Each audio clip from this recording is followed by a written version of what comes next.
never able to see stars from the lunar surface or on the daylight side of the moon by eye without looking through the optics. Buzz Aldrin helped humanity achieve its greatest victory. He stood on another world, looked back at Earth, and became part of history forever. But decades later, when cameras asked him a simple question about the moon, something went wrong. He stopped speaking. His hands froze. His eyes filled with tears, and then he whispered 6 unsettling words that no one expected to hear from a man like him. The moon is not what you think. That moment confused millions. This wasn't a conspiracy theorist or a broken man. This was a trained engineer, a military pilot, and one of the most disciplined astronauts NASA ever produced. He had repeated the official story for years, yet something about the moon still shook him to his core. Not fear, not regret, something heavier. For a long time, people assumed those words were symbolic, a poetic reaction to fame, pressure, or age. But now new discoveries are forcing scientists to revisit the same question Aldrin seemed unable to escape. What if the moon really isn't what we were told? What if standing there didn't just change how he saw space, but how he saw humanity itself? Because whatever Buzz Aldrin experienced up there didn't stay on the moon. It followed him home. The moment that raised alarms didn't happen in space. It happened under studio lights, years after Apollo 11 was supposed to be history. Buzz Aldrin was seated across from a reporter during a televised anniversary interview, the kind he had done dozens of times before. The questions were familiar, the setting was controlled. Nothing about it suggested what was about to happen. Then the reporter asked a simple question. What does the moon mean to you now, after all these years? Aldrin didn't answer. His posture stiffened. His eyes dropped for a second, then lifted again, glossy and unfocused. The silence stretched longer than anyone expected. In the control room, producers hesitated, unsure whether to cut away. Viewers at home leaned closer to their screens. This wasn't dramatic pause for effect. It was real. When Aldrin finally spoke, his voice was low and uneven. He didn't tell a story. He didn't smile. He didn't deflect. He simply said, "The moon is not what you think." Then he leaned back, as if the conversation had suddenly become too heavy to continue. The reporter froze. There was no follow-up question ready for a moment like that. Aldrin didn't elaborate. He didn't clarify. He looked away, staring past the cameras, as if the studio had vanished and something else had taken its place. According to people who were there, the entire mood shifted instantly. The interview never recovered its rhythm. What made the moment unsettling wasn't just the words, it was who said them. Buzz Aldrin had spent a lifetime speaking carefully. He understood how history worked, how sound bites were shaped. Yet here he was, visibly shaken by a memory he couldn't or wouldn't explain. Clips of that interview spread quickly. Some viewers dismissed it as exhaustion. Others said it was age catching up with him. But those explanations never quite fit, because this wasn't an isolated incident. It was part of a pattern that had been quietly forming for years. And once people started looking back, they realized this wasn't the first time the moon had broken his composure. To the public, Buzz Aldrin was always the same man. Calm, precise, confident. He spoke like an engineer, choosing his words carefully, never exaggerating, never drifting into fantasy. In interviews, he praised science, defended NASA, and encouraged future missions. He looked like someone who had made peace with his past. But people who spent time with him noticed something else. Away from microphones and applause, Aldrin was quieter. Conversations about space often ended in long pauses. When the moon came up, his energy shifted. He would trail off mid-thought, as if the memory pulled him somewhere he didn't want to go. Journalists who reviewed his appearances over the years noticed a strange pattern. When he talked about training, technology, or teamwork, his tone stayed steady. But when the subject turned to the surface of the moon itself, his voice sometimes cracked. In more than one interview, his eyes welled up without warning, not with pride, but with something closer to unease. Former colleagues described him as thoughtful, even philosophical, in private. He wasn't haunted by fear. He wasn't obsessed with danger. What lingered was understanding, the kind that doesn't feel triumphant once you bring it back home. One close associate said Aldrin often looked like a man who had seen too far ahead and couldn't unsee it. Friends noticed how ordinary life seemed to lose its grip on him after the mission.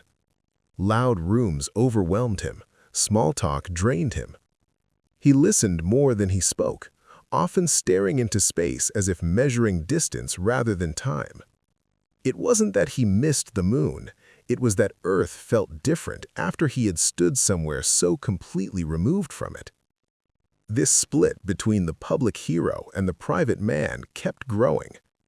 On stage, he celebrated exploration. Off stage, he carried a quiet weight. And that weight wasn't born from danger or trauma. It came from perspective, from seeing something so vast and so empty that it rearranged how everything else made sense. And to understand where that shift truly began, you have to go back to the moment he left Earth behind. Apollo 11 is often remembered as a flawless victory, but from the inside, it was a controlled gamble with no backup plan. Once the rocket left the launch pad, there was no rescue mission waiting, no second chance if something failed. The 3 men on board understood that better than anyone. They weren't chasing glory. They were accepting risk on a scale no human had ever faced.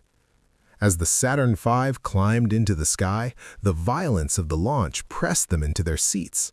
The shaking was relentless, powerful enough to blur vision and rattle teeth.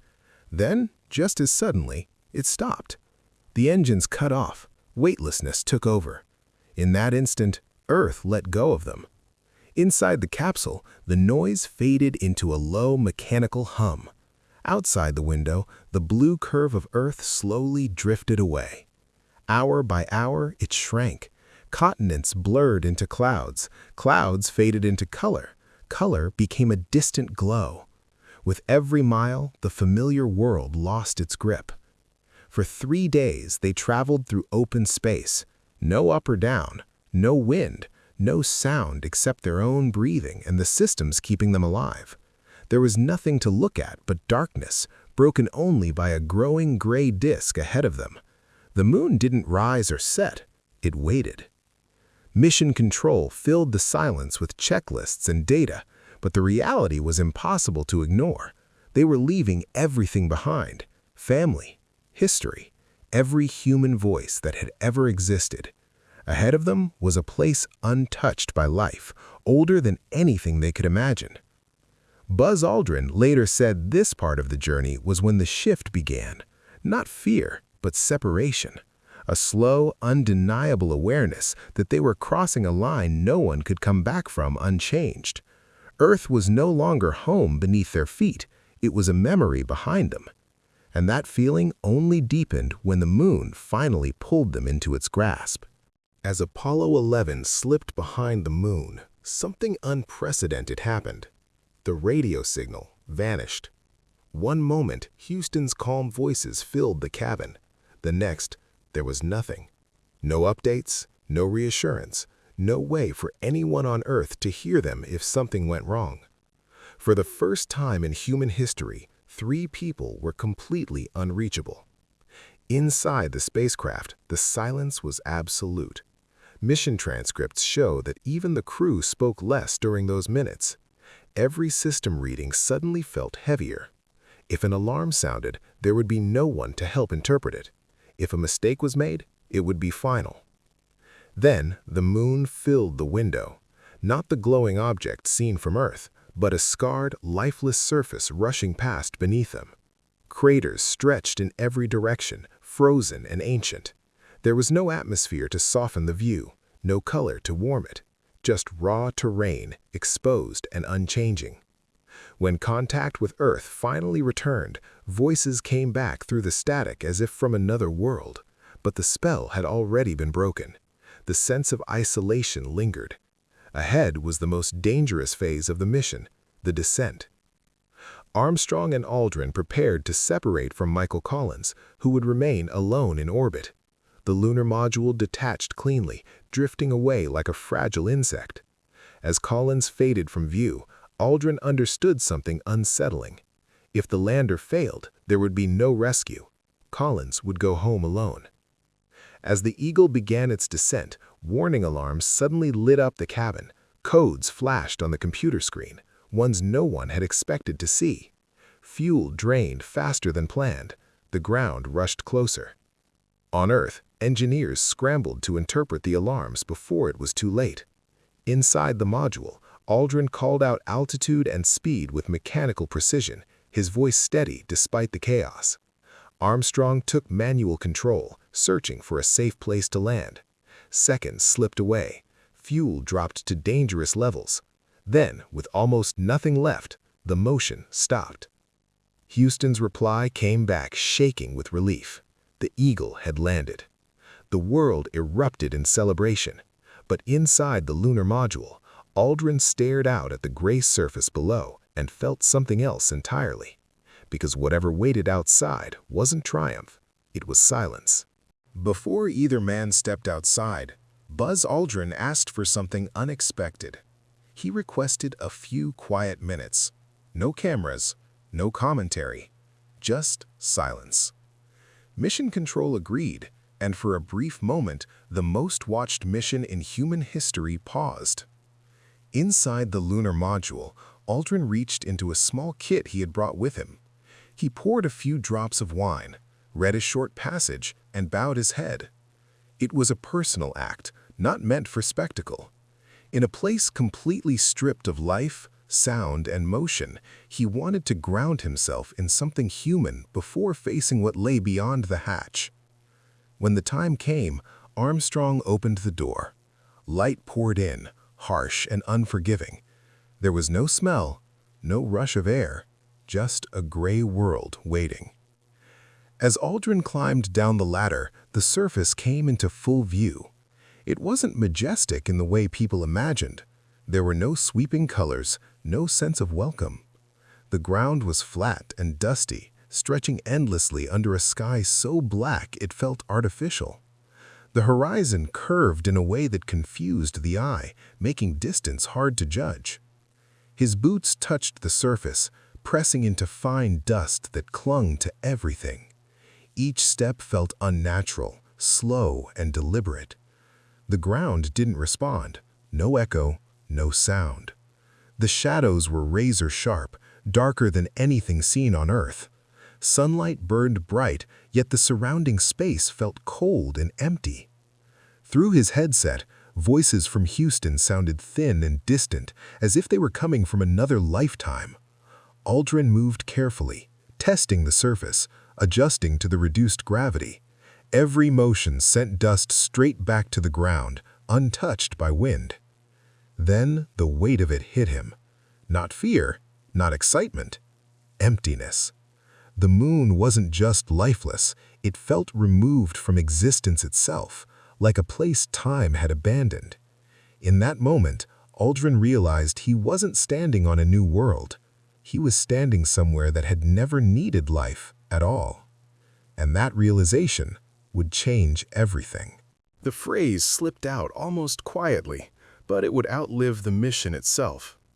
As Buzz Aldrin looked across the endless gray landscape, he searched for the right words and finally said them aloud. Magnificent desolation. It wasn't rehearsed, it wasn't poetic on purpose. It was the only way to describe what he was feeling. The moon wasn't beautiful in a comforting way, it was overwhelming. The surface stretched in every direction, silent and untouched, as if it had been waiting billions of years for someone to notice it. There was no sign that anything had ever lived there, no erosion, no decay, just permanence. As Aldrin moved farther from the lander, the sense of scale became disorienting. The horizon felt too close, almost curved upward, giving the illusion that the world was closing in on him. Above it all was a sky so black it swallowed light. No blue, no haze, just an endless void. Then he looked up and saw Earth. It hung in the sky, small and bright, glowing blue and white against the darkness. From that distance, it looked fragile, delicate. All of human history, every city, every war, every voice, reduced to a single shining sphere. The contrast was staggering. Behind him was a dead, silent world. In front of him was everything he had ever known. That was the moment Aldrin later said changed him. The realization didn't come as excitement, it came as clarity. The moon wasn't another destination, it was a mirror. Standing there, he understood how thin the line was between life and nothingness, how easily everything familiar could disappear. Time seemed to slow. Even his own movements felt borrowed, as if he didn't fully belong there. Each footprint he left felt intrusive, a mark on a world that had existed perfectly without him. The silence wasn't peaceful, it was absolute. In that stillness, Aldrin didn't feel like a conqueror or an explorer. He felt small, and once that feeling took hold, it never fully let him go. Because when you see humanity from that distance, you can't unsee it. When Apollo 11 returned to Earth, the silence was replaced by noise. Crowds filled the streets, cameras flashed, bands played. Buzz Aldrin stood in open cars waving to cheering faces as parades rolled through cities. To the world, it was a celebration of victory. To him, it felt unreal. The contrast was jarring. Days earlier, he had stood in absolute stillness, staring at a fragile Earth hanging alone in space. Now he was surrounded by sound, movement, and expectations.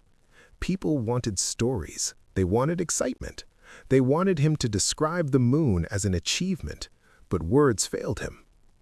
Those close to Aldrin noticed the change almost immediately. In public, he did what was expected. He smiled. He thanked people. He spoke about science and progress. In private, he grew quiet. Conversations drifted past him.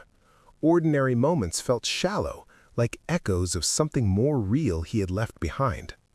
Friends later said he seemed disconnected, as if part of him was still standing on that gray surface. Fame only deepened the divide. Everywhere he went, he was reminded of what he had seen, yet no one could truly understand it. The silence of the moon didn't translate into applause. Over time, the weight began to show. Aldrin struggled to find meaning in everyday life. The routines that once grounded him felt insignificant. He admitted years later that returning to normal life was harder than going to the moon itself. Space hadn't broken his body. It had shifted his perspective. He wasn't haunted by danger or fear. He was haunted by scale, by the realization of how small everything is when viewed from far enough away. That understanding followed him into grocery stores, traffic, and quiet nights when the world felt loud but empty. For years, people assumed this was just the emotional cost of fame, but Aldrin knew it was something deeper. The moon hadn't simply changed how he saw space, it had changed how he saw Earth. Decades later, what Aldrin had felt intuitively began to gain scientific weight. For years, the moon was thought to be a dead, unchanging rock, a silent companion to Earth. But as technology advanced, scientists started re-examining old data with new tools, and the results were startling. Seismometers left by Apollo missions recorded tiny quakes caused by meteoroid impacts. At first, they seemed insignificant, but when researchers analyzed the vibrations with modern software, they discovered something odd. The moon rang like a bell. The echoes lasted far longer than expected, suggesting its interior wasn't solid, but layered in strange ways, or possibly even partly hollow. Then there were the rocks. New isotope analysis revealed an almost perfect match between lunar material and Earth's deep mantle. The moon wasn't a stranger captured from space. It had been born from our planet, formed when a massive collision tore a piece of Earth into orbit billions of years ago. In a sense, the moon was a sibling, not a neighbor. Recent robotic missions added more intrigue. Radar scans revealed buried metal masses the size of mountains, remnants of ancient impacts. Tiny glass beads trapped water and other chemicals inside, hinting at internal activity and energy long thought impossible for a lifeless satellite. Algorithms analyzing magnetic patterns confirmed that the moon once had a molten core and generated a magnetic field, proof it had a heart that once beat. All of these discoveries reshaped the way scientists view the moon. It was no longer just a quiet, gray rock circling Earth. It was dynamic, alive in a way that humans had never suspected. Every footprint left by Apollo astronauts marked not just the surface, but a place that had once been active, part of a greater story, one intrinsically linked to our own planet. Buzz Aldrin had sensed it all long before the data existed. When he whispered, "The moon is not what you think," he wasn't being cryptic. He was describing a truth that science has only recently begun to confirm. The moon was never separate. It is, in many ways, a part of us. When Aldrin said, "The moon is not what you think," he wasn't issuing a warning about aliens or trying to sound mysterious. He was speaking from a place of understanding that few could grasp. Standing on that gray, lifeless surface, he saw more than dust and craters. He saw a mirror, a reflection of Earth, of humanity, of our own fragility. The moon's emptiness forced perspective. From that vantage point, borders, conflicts, and achievements shrank into insignificance. Life itself appeared delicate, fleeting, and extraordinary. He realized that exploration wasn't just about reaching distant worlds. It was about recognizing the threads that connect us to them and to each other. His words were a bridge between emotion and science. Long before computers and satellites confirmed the moon's strange vibrations, its molten past, and its chemical ties to Earth, Aldrin had felt it intuitively. He had glimpsed the truth that the moon was not merely a satellite, but a part of the story of our planet, a witness to our history, and a keeper of secrets billions of years old. And that perspective didn't vanish when he returned to Earth. It stayed with him, quietly shaping the way he thought about life, exploration, and humanity. He knew that the moon's story and our story were inseparable. The silence and desolation he experienced were not just physical, they were philosophical, demanding recognition of both our smallness and our responsibility. When you listen to Aldrin's words now, you realize he wasn't telling a tale of mystery. He was revealing a truth we're only beginning to fully understand. The moon isn't distant, it isn't lifeless. It is a reflection of Earth, a reminder of how connected we are to the universe and to ourselves. And in that realization lies the haunting weight he carried for decades. Buzz Aldrin's journey to the moon was more than a historic achievement. It was a confrontation with perspective, scale, and human fragility. What he brought back wasn't just photographs or rocks. He brought back a lesson that the universe can change how we see ourselves, and sometimes the quietest moments carry the heaviest truths. He spent his later years sharing that insight, not to frighten, but to inspire. NASA began studying the psychological effects of long-term space travel, learning that exploration challenges not just the body, but the mind. Aldrin encouraged new generations of astronauts to prepare for the emotional weight of the journey as carefully as the technical demands. Beyond science, his reflections shaped how humanity thinks about cooperation and stewardship. He reminded the world that the moon doesn't belong to any one nation, it belongs to all of us. And through the phrase magnificent desolation, he showed that achievement and loneliness often come hand in hand, teaching humility and reverence for what we cannot control. In the end, Buzz Aldrin's tears were not a sign of weakness, they were a warning, a reminder, and a hope. A warning that facing the unknown can change you forever. A reminder that Earth is fragile, precious, and fleeting. And a hope that exploration should lead to understanding, connection, and responsibility. The moon was never just a destination, it was a teacher. And the lesson Aldrin carried home is one humanity is only beginning to comprehend. What do you think Buzz Aldrin truly saw on the moon? Why has it haunted him for decades? The answer may be less about mystery and more about the profound truths hidden in silence and perspective.